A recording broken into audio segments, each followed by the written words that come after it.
In this video, I'm going to show you how to replace the front wheel hub and bearing assembly on this Mazda 6. Let's install this TRQ wheel bearing.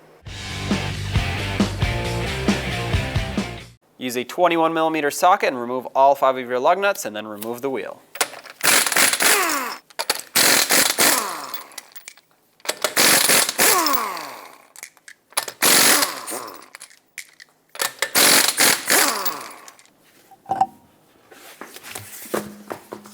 Use a 32mm socket and remove the axle nut. Set that aside. And now you want to make sure the axle pushes through. This one's not seized. If yours is, you can take a punch and a hammer it right in the middle and push it through the hub. You don't want it to be stuck in here when we pull the hub out. Let's take the two 17mm bolts off that hold the caliper bracket onto the knuckle.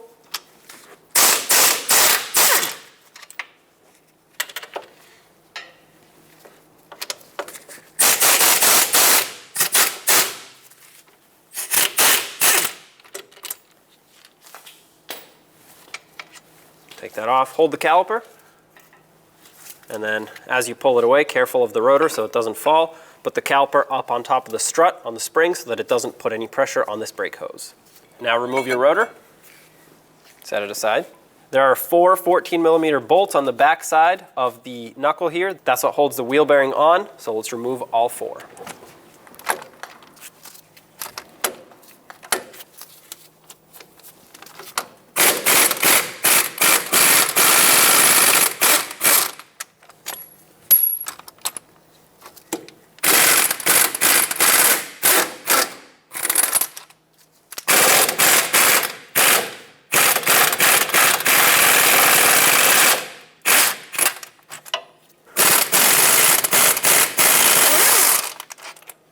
At this point, you want to use a hammer, tap it back and forth until the wheel bearing pops out.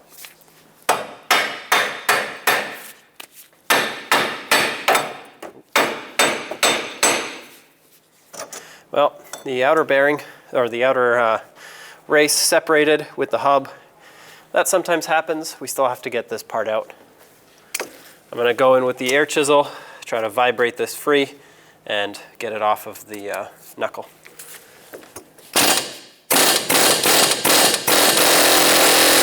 I'm going to swivel it back and forth.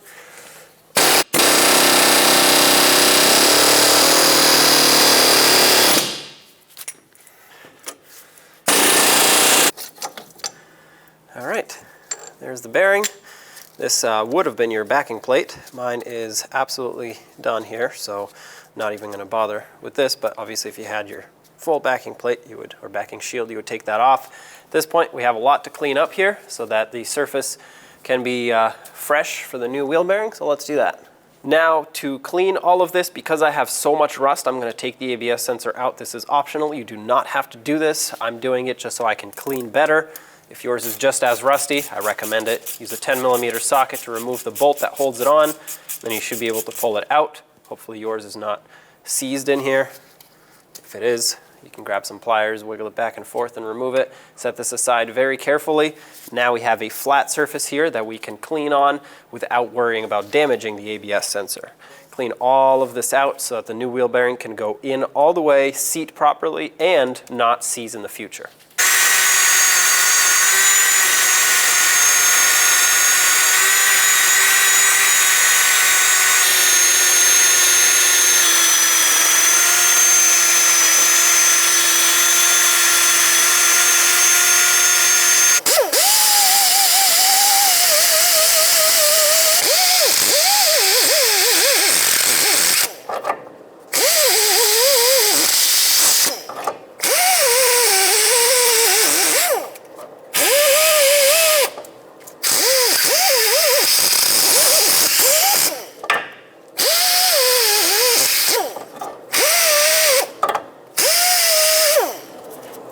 Rinse it down with brake parts cleaner to get all of the dust and debris off of here.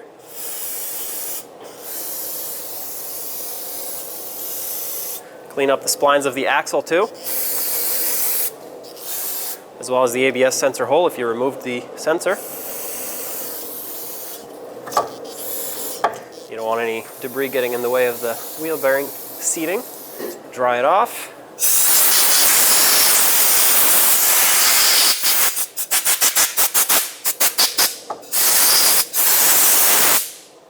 Now let's coat the knuckle that we just cleaned with some anti-seize, just a thin layer. You want to prevent it from rusting in the future or having the wheel bearing seize like it was prior. So just put a thin coating also on the inside here, basically just everywhere where you cleaned up.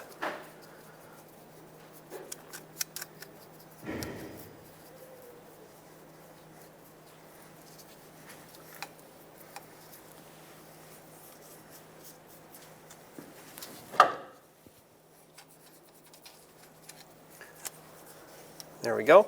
And while I'm at it, I'm going to also coat the splines of the axle, also in a thin layer of anti-seize, just so that it doesn't seize inside the hub over time. You don't need a lot, just a thin coating to prevent it from getting stuck in there. There we go.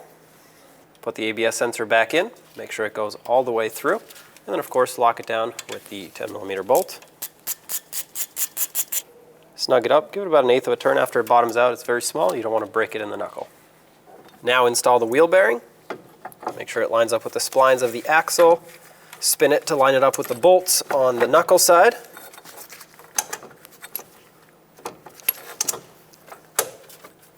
There we go.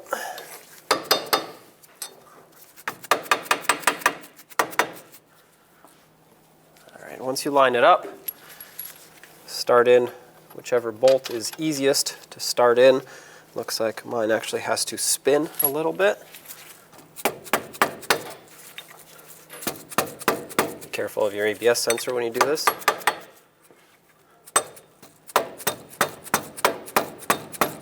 Now this is threading on. I'm going to start in the other bolts. Last one.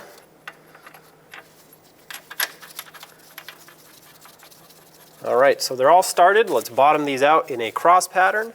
That way the wheel bearing can seat itself evenly on the knuckle, and then we'll torque them down.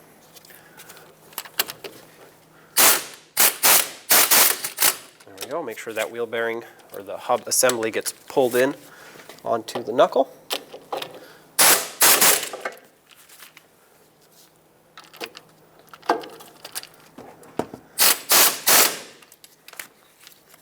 And last one. Perfect. The torque spec for these is 90 foot-pounds.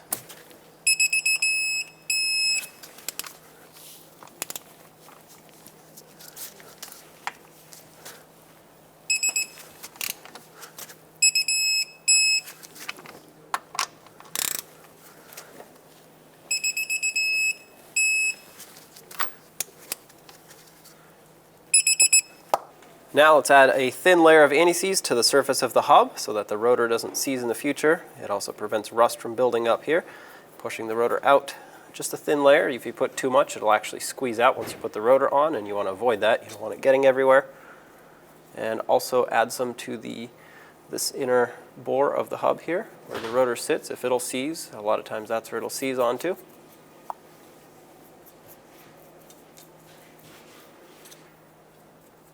There we go.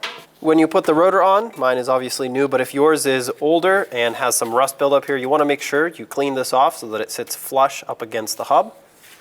Having said that, slide it over. Slide the caliper over the rotor, line it up with the 2 bolt holes through the knuckle, and have your bolts ready. Start them in.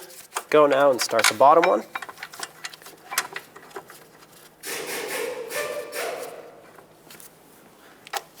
Snug these up.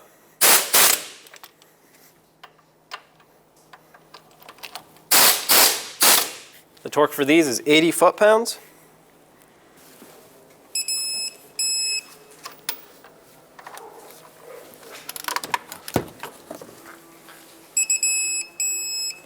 All right, that's both of them. Reinstall the axle nut, bottom it out. Now torque it to 200 foot-pounds. I have a pry bar going through the studs here, holding the wheel hub from spinning. Once again, 200 foot-pounds. That's it right there. Remove your tools, and there you have it. Let's get the wheel back on.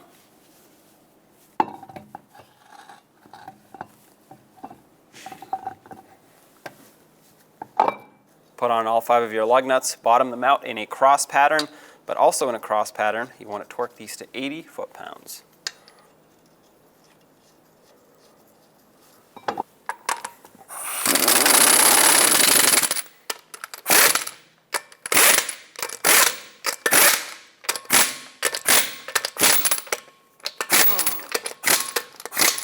Once again, 80 foot-pounds in a cross pattern.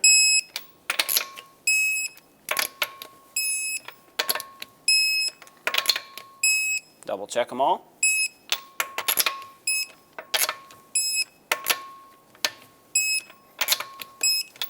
There you have it. When only the best will do, demand TRQ.